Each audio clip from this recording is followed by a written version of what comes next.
La muerte es una realidad inevitable, pero su significado cambia a lo largo de la vida. En la adultez tardía, las creencias, experiencias y vivencias transforman la forma en la que se percibe la vida. Desde la psicotanatología, la muerte no solo es un proceso biológico, sino también emocional, social y cultural. Este cortometraje explora las perspectivas, actitudes, creencias y prácticas culturales frente a la muerte en adultos mayores. Yo me llamo Carmen Elena Canemo Osorio. Doña Carmen, ¿qué opina su merced sobre la muerte? Pues que eso es normal, que a todos nos va a llegar, nos llega el día. ¿Usted ha vivido una experiencia cercana a un ser querido que haya fallecido y cómo fue esa experiencia? Pues de mi papá. Pues fue muy duro también para mí la muerte de mi papá. ¿Alguna otra persona más? Mi hermano, mi mamá. Mis dos hermanos y mi mamá y mi papá. Actualmente está viviendo una experiencia cercana que es con su pareja que está enfermo, terminal. ¿Qué siente su merced sobre eso? ¿Cómo han sido esos días esperando los Muy días? duros, para mí han sido muy duros, sino que uno tiene que tener resistencia, sacar resistencia donde no la tenga. Su merced ahorita que estamos hablando nos decía que no llorarle a una persona en sus últimos días porque... ¿Por qué no? Porque entonces no los deja morir en paz. Ya uno tiene que ir estando preparado para lo que ya no le espera. Eso es muy duro, pero pues, digamos. Doña Carmen se encuentra en un proceso de duelo anticipado, ya que su esposo está pasando por un proceso de deterioro avanzado. Según Elizabeth Kubler-Ross, menciona que cuando una persona enfrenta una inminencia de la muerte o una pérdida, puede llegar a experimentar o atravesar etapas emocionales como la tristeza, la negación y o la aceptación antes del fallecimiento de esa persona. Además, al ella experimentar diferentes pérdidas como la de sus padres y sus hermanos, esto puede significar una acumulación de duelos, pero también puede hacer referencia a una resignificación de la muerte. Desde la psicotanatología, esto hace referencia a que la persona puede tener una experiencia o un significado más reflexivo y una actitud menos evitativa hacia la muerte. ¿Qué significa para usted la muerte? Pues la muerte para mí significa que uno cuando ya mi Dios lo manda a llamar, es porque ya el tiempo que Él le ha dado a uno para vivir ya se ha acabado, ¿sí? Eso entiendo yo de la muerte, ¿cierto? Porque Dios tiene un librito que Él lo llena y cuando uno se le llena ese librito ya, entonces ya mi Dios lo mandó a dar cuentas. ¿A su merced le da miedo el morir? Pues mire que no. Yo digo que cuando mi Dios lo necesita a uno, Él se lo lleva sin avisarle nada, ¿sí? Me da más miedo que quede postrada en una cama. Eso sí me da miedo. De resto no. ¿Es que después de la muerte no hay algo más? No, yo no siento que haya nada. O sea, pienso que no haya nada más después de la muerte. Porque, pues, dicen que la resurrección, ¿cierto? Pero, pues, eso uno no lo sabe porque nadie ha resucitado y ha vuelto a este mundo. ¿Ha vivido la pérdida de algún ser querido? Sí, señora, la pérdida de mi mamá primero, después la de mi papá, después de mi hijo, de un hermano. ¿Y cada pérdida de esas personas se vive diferente? Sí, señora, sí, claro. Porque uno hay veces que, o sea, la pérdida del papá, bueno, la de los hijos es algo muy duro, ¿sí? La de los hermanos, pues ya también, pero es más suave, ¿cierto? Y la pérdida del papá y la mamá, algo muy duro. De esos procesos de pérdida, su merced mencionaba dentro de esa la de su hija. ¿Qué fue lo más difícil de ese tiempo? De ese tiempo para uno lo más difícil fue porque pues a mí el niño me quedó postrado en una cama, duró 2 años postrado en cama, eso fue algo duro para uno, ¿cierto? Para mí fue muy duro. ¿Y a su merced quién le ayudó a sobrellevar eso? Pues la familia, mi marido, porque pues él todavía vivía. Y pues sí, uno ya lo último ya siente de que eso es algo y en lugar de ver un niño o un ángel ahí postrado, es mejor que mi Dios se acuerde de ello y se lo lleve a descansar. ¿Su merced tuvo la pérdida de su señor esposo? Sí, mi marido también murió. No lo mencioné, ¿cierto? Sí, claro. Hace 20 años murió él. Y a esta fecha, él tenía 30 años o sea, teníamos 30 años de casados, y ya hace 20 años que él murió, tendríamos 50 años de casados. ¿Qué le daría usted a las personas jóvenes sobre la vida y la muerte? Pues el mensaje de que se cuiden, que estén preparados para cuando mi Dios los llame, y porque pues usted sabe que uno en este mundo no tiene nada comprado. ¿Y qué cree usted que es lo más importante de hacer antes de morir? Pedirle perdón a Dios por todo lo que uno haya hecho, por lo que uno se haya manejado, ¿cierto? Y estar con Dios para recibir la muerte, porque qué más. La señora Lucila ha experimentado múltiples pérdidas significativas, incluyendo la de un hijo, lo que en psicotanatología se considera uno de los duelos más complejos. Según John Bowlby, la pérdida de vínculos y apego cercano genera un dolor emocional profundo que puede prolongarse en el tiempo. La muerte de un hijo puede alterar el orden natural de la vida, generando procesos de profundo dolor y crónicos. Sin embargo, el hecho de haber tenido pérdidas significativas como la de su esposo y padres sugiere procesos de adaptación y resiliencia. Desde la teoría de duelo, como lo plantea William Worden, la señora Lucila ha tenido que reorganizar su vida en múltiples ocasiones, reconstruyendo su realidad sin sus seres cercanos, lo que implica procesos emocionales a lo largo del tiempo. Muy buenas tardes, mi nombre es Heriberto Marroquín, tengo 67 años. Para usted, ¿qué es la muerte? Bueno, para mi opinión la muerte es algo que natural y que siempre tenemos que llegar a ese momento y no hay que temer porque la muerte es para ir a descansar. Pues yo analizo así, ¿cierto? Hay muchos que le temen a la muerte, pero dicen que el morir es un descanso en la vida de este sufrimiento que uno vive aquí en la tierra, porque pues, por mucho que disfrute siempre hay un proceso en el ser humano. En ese sentido, ¿cree que la muerte es un final o el inicio de algo más? Para algunos es final, ¿cierto? Terminal, pero de pronto para mí es algo que sigue más adelante, hay algo más en el más allá que vamos a disfrutar. ¿Consideras que a lo largo de los años ha cambiado su forma de ver la muerte? Para acá he venido a darme cuenta que la muerte, y no, como decir, no temo la muerte porque pensé que es algo natural del ser humano y es para bien, para uno descansar. En tu familia o círculo social, ¿cómo sueles despedir a un ser querido? Común y corriente, ¿cierto? De una parte, sí lo hacemos con ceremonias más como mejores, ¿cierto? Porque yo pertenezco a una iglesia y ahí en la iglesia nosotros son una despedida muy bonita con unos cánticos muy hermosos de la realidad de la vida, ¿sí? Entonces, en la otra parte de familia, pues ya la tradicional, el despedido tradicional. ¿Qué consideras que es lo más importante antes de morir? Pues lo más importante es llegar a andar bien ante Dios para poder disfrutar del más allá, ¿sí? Que vayamos a disfrutar y no vayamos tal vez a lugares desagradables en la otra vida. ¿Qué mensaje le das a las personas jóvenes sobre la vida y la muerte? Pues que deben de valorar la vida, ¿sí? Y que no temer a la muerte y no buscar esa manera de vivir bien, porque el que vive bien no le da temor de morir, porque sabe que no va a tener consecuencias desagradables, de pronto a la partida o en el más allá. Desde la psicotanatología, la postura de don Heriberto refleja una aceptación madura de la muerte, esto influenciado por su espiritualidad. Según Irving Yalom, cuando las personas logran enfrentar la idea de la muerte, puede disminuir su ansiedad existencial y vivir una vida mucho más amena.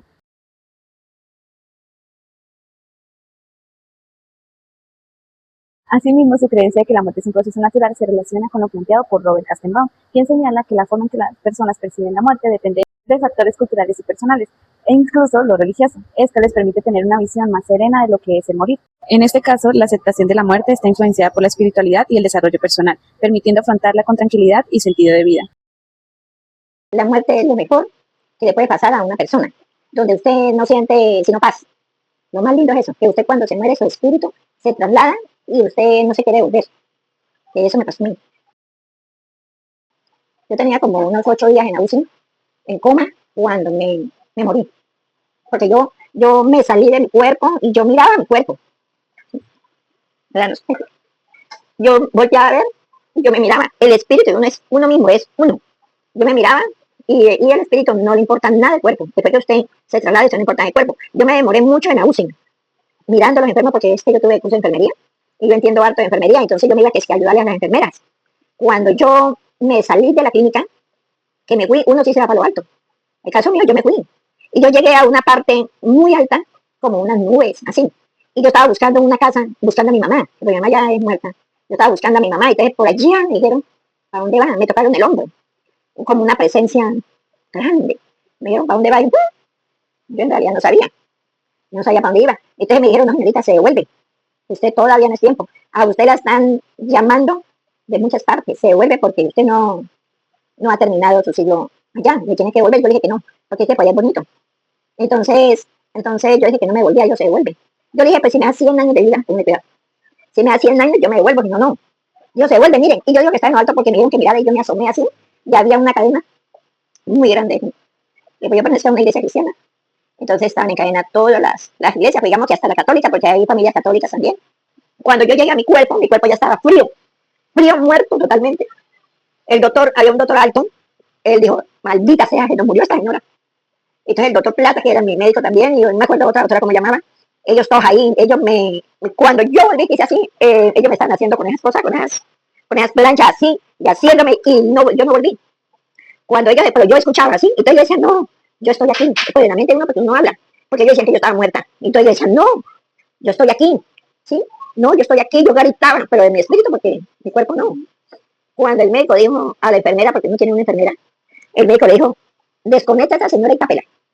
Yo escuché. Cuando el médico volteó, pues yo no miraba, yo no entiendo. El médico volteó hacia allá y botó esas cosas y yo escuchaba todo, ¿sí? Entonces la enfermera cuando me fue a desconectar, yo pegué un salto. Entonces la enfermera, dijo, doctor, la devolvieron. Dijo la enfermera. Entonces se vinieron todos los médicos y me dice, doctor Plata, ¿cómo te llamas? Porque yo le dije al espíritu de Dios, que me devolvió, que si me devolvió, me volviera sana. No me enferma, porque ¿para qué enfermo uno? Que me volviera sana. Y entonces cuando me volvió, me dijo, doctor Plata, ¿cómo te llamas? Yo le dije, Juliana de tal. Dijo, ¿usted quién cree? Yo le digo, creo en Jesucristo, que murió en la cruz por sus pecados y por los míos. Entonces yo no creo en ellos. Digo, bueno, ¿qué fue el médico Plata? Me dijo, doña Nur, le digo, señor, yo te ganaste el baloto. Yo volteé a Hernando y a William y dije, ¿qué lo compraron, no? Yo pensé que ellos lo habían comprado en realidad. Digo, no, sus pulmones los tiene porque yo no tenía pulmones. El problema mío, mi enfermedad fue que yo fumigué cuando yo tenía una parcela. Entonces pues estaba desmontada. Entonces yo preparé veneno y me cargué la bomba y yo fumigué con eso y a mí ese veneno me acabó de pulmones. Yo tosía y los pulmones volaban así. Entonces los médicos decían que yo no tenía vida, que yo me iba a morir. Cuando yo me volví, que yo volví en sí, tenía los pulmones en 35. Porque yo quedé sin pulmones, sin nada de pulmones, sin nada. Esta es la historia clínica en la Miglacia. Yo no tenía nada de pulmones. Cuando iban a saber mi vida allá en la UCI, a ellos les mostraban por sistemas que los pulmones no me quedaban sino las cuerdas, no estaban lo que es carne. Porque yo tosía y botaba pedazos así de bola. Una cosa sangrosa. Yo boté todos los pulmones. Y todos los médicos decían que una persona sin pulmones no vive. Entonces, cuando me fueron a sacar de la UCI, tenía 75% de pulmones. Entonces me dio otro plata, viejita, quédese creyendo en ese man. Yo, porque es muy bueno como usted. Claro. A mí ya no me da tristeza. Pues que la partida de una amistad o de un familiar, pues duele, pero entonces uno está seguro que esa persona, si está arrepentida, va a estar bien. Y hace como 5 años, 4 años, se me murió una hermana con el COVID. ¿Cuántos días pasó el COVID? Sí, se me murió una hermana. Y va a ser, me parece en octubre, cumple 2 años de muerte una sobrina de 40 años. Entonces ha sido dura la cuestión de separarse de los seres queridos. Pero uno ya sabe que ellos van a estar mejor que acá. Es que ya no hay sufrimiento. Sino que hasta donde yo fui, ¿no? No sabemos de ahí para adelante. Yo la muerte para mí es una bendición. Porque si muero con Cristo, yo estoy bien. Yo no le tengo miedo a la muerte. Como podemos observar, una experiencia cercana a la muerte puede generar un gran impacto en la persona. Es común que presenten cambios en su manera de pensar, sentir y actuar, como una mayor valoración de la vida, de las relaciones y una disminución del miedo a morir. El día de hoy nos encontramos con un ejemplo de vida, una persona profesional en la vida, la cual está a punto de llegar a la tercera edad y realmente lo menciona con orgullo. En este caso, esta persona nos va a hablar sobre la perspectiva que tiene acerca de la muerte. Patricia, ¿para ti qué significa la muerte? La muerte para mí significa, es como un suceso muy importante, un suceso en la vida del ser humano, de los seres vivos, que es irreversible, o sea, sí o sí va a existir, de la manera que sea, pero estamos seguros que nos va a suceder, que vamos a morir todos, jóvenes, viejos, como estemos, la muerte es irreversible. Bueno, Patricia, en ese caso nos surge la pregunta de ¿a ti te daría miedo morir? ¿Te da miedo la muerte como tal? Sí, la verdad sí me da miedo. Sí, porque como no sabemos qué va a pasar después. ¿Crees que la muerte es el inicio o el final de algo?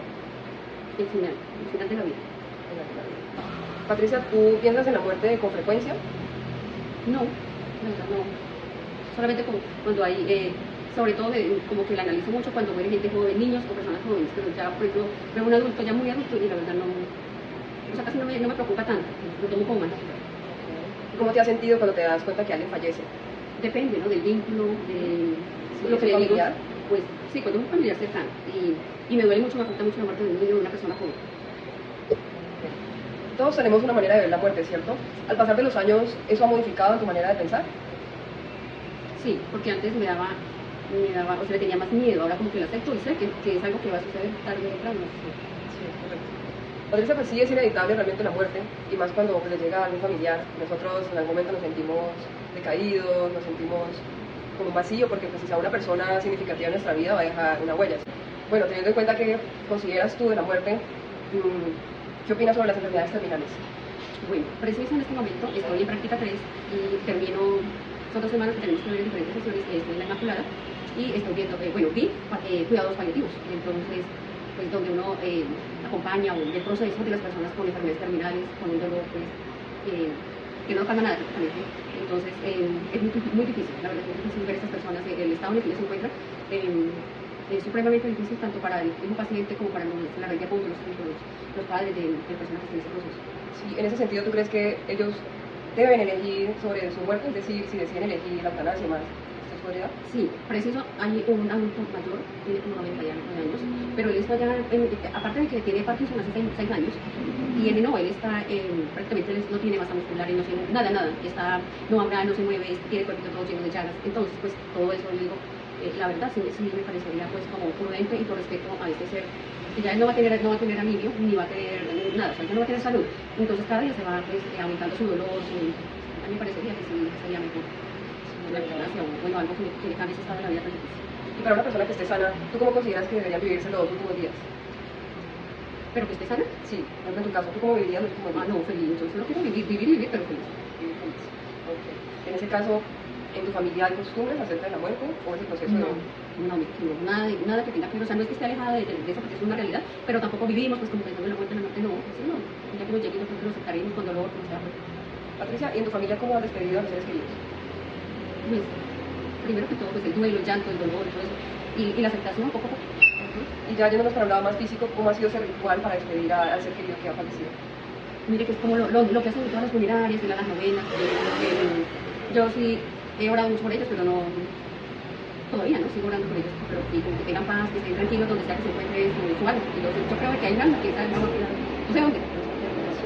Patricia, ¿y tú consideras que han cambiado las costumbres en torno a la muerte? No sé. Porque toda la vida desde niña veía lo mismo, entonces no sé, todo lo relaciono O sea, el ritual, funeral, la novena, todo eso Sí, miraba en novenarios. los novenarios. Bueno, en ese caso tenemos una pregunta muy importante, que también es amor reflexión para todos nosotros, que Patricia pues nos la va a responder. ¿Qué mensaje le darías a las personas jóvenes acerca de la vida y acerca de la muerte? Bueno, que aprovechen la vida, que cada día se levanten con entusiasmo, con ganas de vivir como si fuera el último día. O sea, vivan el hoy, no piensen en el pasado, en un futuro, pero pues no pues como tan congestionado, ¿no? Como que sean felices, diario, todos los días levanten felices. Sí, en ese caso también nos surge otra pregunta. ¿Y qué consideras de importante antes de morir? Estar en paz conmigo misma, con mis seres queridos, con el mundo, con la naturaleza, dejar un legado, dejar algo bueno. Estos casos reflejan cómo la experiencia de la muerte en la adultez tardía no solo implica dolor, sino también adaptación, significado y resignificación, tal como lo plantea la psicotanatología. muchas gracias.